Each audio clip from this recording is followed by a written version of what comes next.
অঞ্জন আমারটা একটু সার্ভ করে দে তো রে। No, no, no, no.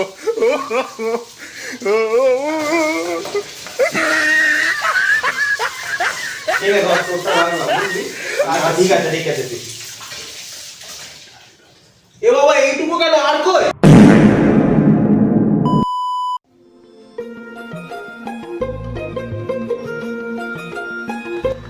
প্রথমেই দিয়ে দিচ্ছি আমরা সাদা তেল।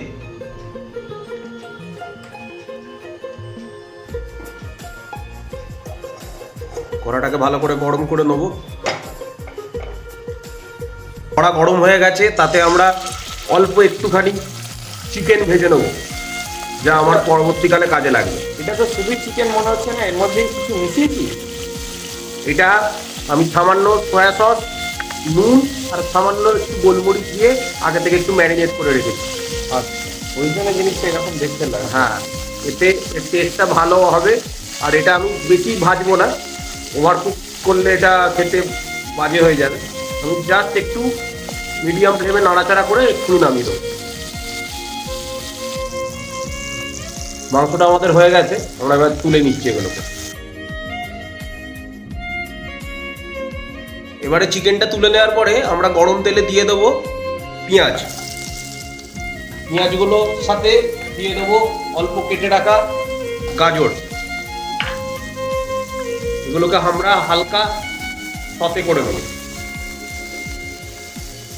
সতে করা ভেজিটেবিলগুলো তুলে নেব।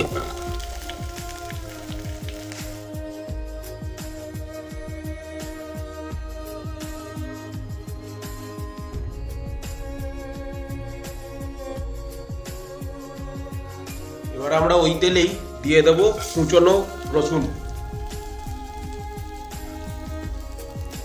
আর দেবো অল্প সাদা তিল। অল্পই দেবো, কারণ এটা আমরা আবার পরেও ইউজ করব। হালকা সোনালি হওয়ার অপেক্ষা করব, তারপরেই আমরা এতে জল অ্যাড করে দেবো। আমাদের রসুন কুচি মোটামুটি লাল হয়ে গেছে, এবার আমরা জল অ্যাড করে দেবো।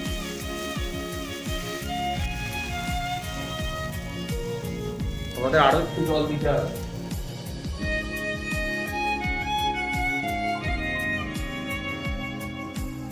এবার আমরা এই জলে দিয়ে দেবো আমাদের ইনস্ট্যান্ট নুডলস গুলো।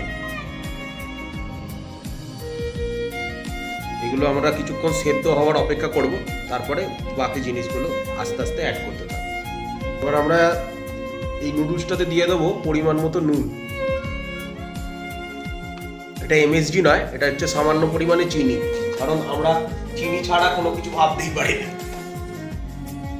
তার সাথে দিয়ে দেবো এই রান্নাটার সব থেকে গুরুত্বপূর্ণ জিনিস, অল্প একটু ডার্ক সয়া সস।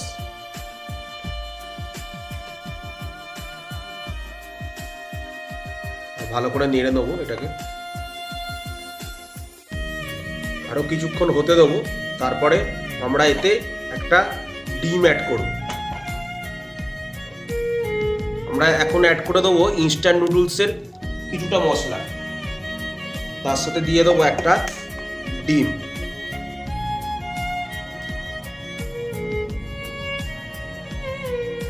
ভালো করে নেড়ে নেবো। এটা আমাদের নুডলসের গ্রেভিটাকে ঠিক করবে, স্যুপটাকে ঠিক করবে। আমাদের দেখছিস অঞ্জন কেমন স্যুপের টেক্সচারটাই বদলে গেল। হ্যাঁ, কালারটাই কিরম চেঞ্জ হয়ে গেল। কালারটা চেঞ্জ হয়ে গেল, এটা আমাদের স্যুপটাকে আরো ঠিক করে দিল। দেখতে বেশ ভালো লাগছে। দেখতে বেশ ভালো লাগছে, খেতেও নিশ্চয়ই সেরকমই ভালো হবে বল। হ্যাঁ। আমরা কি আরেকটু সয়া সস অ্যাড করতে পারি? আর একটু দিলে কালারটা ভালো হবে। আমরা আরেকটুখানি সয়া সস অ্যাড করি। আপনারা নুনের পরিমাণটা খুব বুঝে শুনে দেবেন, কারণ সয়া সসেতেও ভালো পরিমাণে নুন থাকে। এবার আমরা দিয়ে দেবো ভেজে রাখা পেঁয়াজ আর গাজরগুলো, তারপর দিয়ে দেবো চিকেনগুলো, দিয়ে দেবো স্প্রিং অনিয়ন। এটা পরবর্তীকালে আমরা একটু গার্নিশিং এর জন্য ব্যবহার করব, এখন কিছুটা দিলাম। দিয়ে এগুলোকে সব কটাকে ভালো করে মিশিয়ে নেব। আমাদের র্যামেন মোটামুটি রেডি। এবার আমরা গার্নিশ করব এবং সার্ভ করে আপনাদেরকে দেখাচ্ছি। এবার আমরা র্যামেনটাকে সার্ভ করে নিচ্ছি।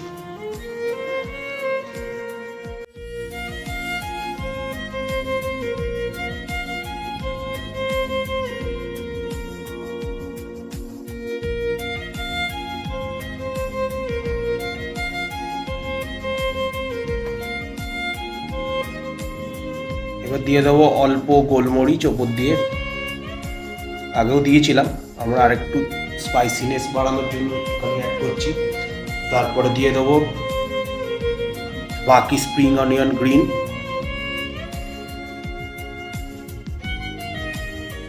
অল্প চিলি ফ্লেক্স,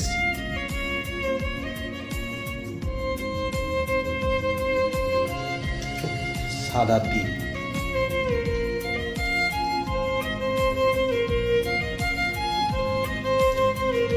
এরপরে দেবো আমাদের সোস টপার, আসল জিনিসটা, আপনারা দেখতে থাকুন। এরপর কেটে নিচ্ছি আমরা একটা সেদ্ধ ডিম,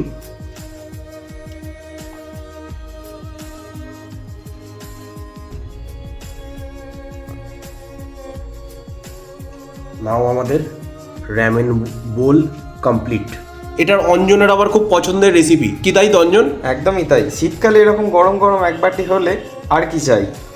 হ্যাঁ, তাও আবার এটা একটা খুব ভালো ব্রেকফাস্ট কাম ব্রাঞ্চ, চাইলে আমরা ডিনারেও খেতে পারেন। এইরকম ভাবে আপনারা একবার করে বানিয়ে দেখতে পারেন, খুবই ইজি, ইনস্ট্যান্ট নুডলস দিয়ে এটা বানানো। তো অবশ্যই আমরা আশা করব আপনারা চেষ্টা করবেন, এবং ভিডিওটা ভালো লাগলে আপনারা ভিডিওটিকে লাইক, শেয়ার, সাবস্ক্রাইব করে যাবেন, আর আমাদেরকে এভাবে সাপোর্ট করতে থাকবেন। আজকে আমি টেস্ট করব না, করবে আমার বন্ধু অঞ্জন, কারণ ওর এটা খুবই পছন্দের একটা খাবার। হ্যাঁ হ্যাঁ, আমি তো চামচ নিয়ে একদম রেডি হয়ে আছে, কখন এটাকে মুখে চালান করা যেতে পারে বলে। ঠিক আছে, দেখিস জিভটা না পুড়ে যায়। যেরকম ভেবেছিলাম সেরকমই হয়েছে, দেখতে দারুণ, দেখতেও যেরকম, খেতেও সেরকম। সবাই অবশ্যই বাড়িতে ট্রাই করবেন, আর চ্যানেলটিকে সাবস্ক্রাইব, লাইক করে আমাদের পাশে থাকার অবশ্যই চেষ্টা করবেন।